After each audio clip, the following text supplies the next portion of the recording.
India का heat wave सिर्फ गर्मी ज्यादा पड़ रही है वाली सिंपल स्टोरी नहीं है। ये एक कॉम्प्लेक्स कॉम्बिनेशन है क्लाइमेट चेंज, बढ़ती पॉपुलेशन, कॉन्क्रीट सिटीज, पानी की प्रॉब्लम, डिफोरेस्टेशन, पोल्यूटेड एयर और वीक प्लानिंग का।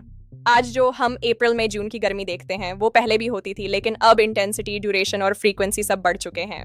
मतलब पहले 2 दिन की लू चलती थी, अब 7 दिन, 10 दिन, कभी कभी उससे भी ज्यादा। पहले कुछ शहरों तक लिमिटेड थी, अब north India, central India, east India और कभी साउथ इंडिया तक इसका इफेक्ट पहुंच रहा है। सवाल है असली वजह क्या है और इंडिया क्या कर सकता है और क्या कर भी रहा है। आज इसी को डिटेल में समझते हैं। सबसे पहली और सबसे बड़ी वजह है ग्लोबल वार्मिंग। अर्थ का एवरेज टेम्परेचर इंडस्ट्रियल रेवोल्यूशन के बाद स्टेडली बढ़ रहा है, क्योंकि इंसान ने कोल, ऑयल और गैस बहुत जलाई। कार्बन डाइऑक्साइड और मेथाने जैसे ग्रीन हाउस गैसेज एटमॉस्फेयर में ट्रैप होकर हीट को अंदर रोक देते हैं। इसका मतलब अर्थ नेचुरली कूल होने के बजाय ज्यादा हीट होल्ड करता है। इंडिया ट्रॉपिकल जोन में है, ऑलरेडी वार्म कंट्री है।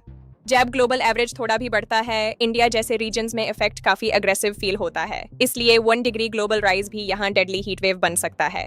दूसरी बड़ी वजह high urban heat island effect. इसको सिंपल भाषा में समझो। गांव में पेड़, मिट्टी, खेत और खुली जमीन होती है। शहरों में सीमेंट, ग्लास, तर रोड होती हैं। कंक्रीट दिन भर हीट सोख करता है और रात को धीरे धीरे रिलीज करता है, इसलिए शहरों में रात को भी गर्मी कम नहीं होती। दिल्ली, अहमदाबाद, जयपुर, नागपुर, हैदराबाद, मुंबई के कुछ जोन्स में लोग फील करते हैं कि रात भी गर्म भट्टी जैसी है। ये नेचुरल वेदर नहीं, ह्यूमन मेड सिटी डिजाइन का रिजल्ट है।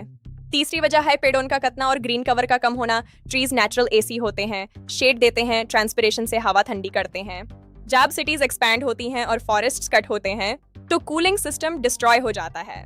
अगर एक कॉलोनी में 500 ट्रीज हैं और दूसरी में 0 ट्रीज हैं, दोनों का टेम्परेचर नोटिसेबली डिफरेंट हो सकता है। चौथी वजह है चेंजिंग वेदर सिस्टम्स। इंडिया की समर और मानसून का कनेक्शन बहुत डीप है। अगर वेस्टर्न डिस्टर्बेंसेस वीक हो जाएं या मानसून लेट आए तो जमीन और हवा दोनों ज्यादा हीट स्टोर करते हैं। कभी एल नीनो जैसे पैसिफिक ओशन इवेंट्स भी इंडिया की गर्मी को इम्पैक्ट करते हैं। रिजल्ट हीट वेव लॉन्गर हो सकता है।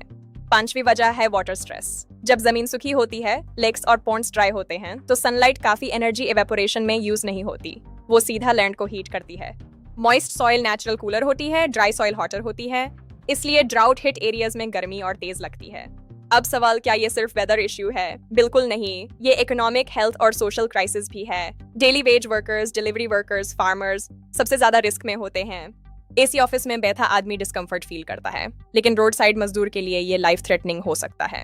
Heat stroke, dehydration, kidney stress, low productivity, crop loss, power demand spike, सैबलिंग टेन। अब बात करते हैं इंडिया क्या कर रहा है। सबसे पहले इंडिया ने हीट एक्शन प्लान्स लॉन्च किए।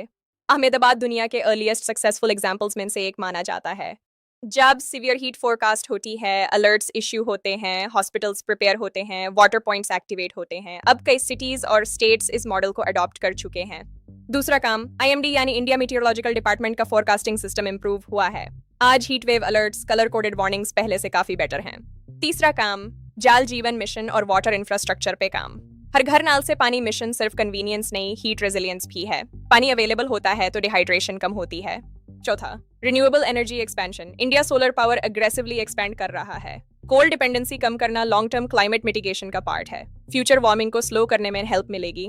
पांचवा, कूल रूफ प्रोग्राम्स। कुछ सिटीज व्हाइट रिफ्लेक्टिव पेंट या कूल रूफिंग मटेरियल्स यूज कर रही हैं। व्हाइट रूफ सनलाइट रिफ्लेक्ट करता है और घर का टेम्परेचर कम हो सकता है। छठा, एफोरेस्टेशन और अर्बन प्लांटेशन ड्राइव्स। हर जगह परफेक्ट एग्जीक्यूशन नहीं है, बट डायरेक्शन क्लियर है। More trees, green belts, parks. लेकिन क्या इनफ है? ऑनेस्ट आंसर, अभी नहीं, काफी और करना पड़ेगा। इंडिया को क्या करना चाहिए नेक्स्ट लेवल पर?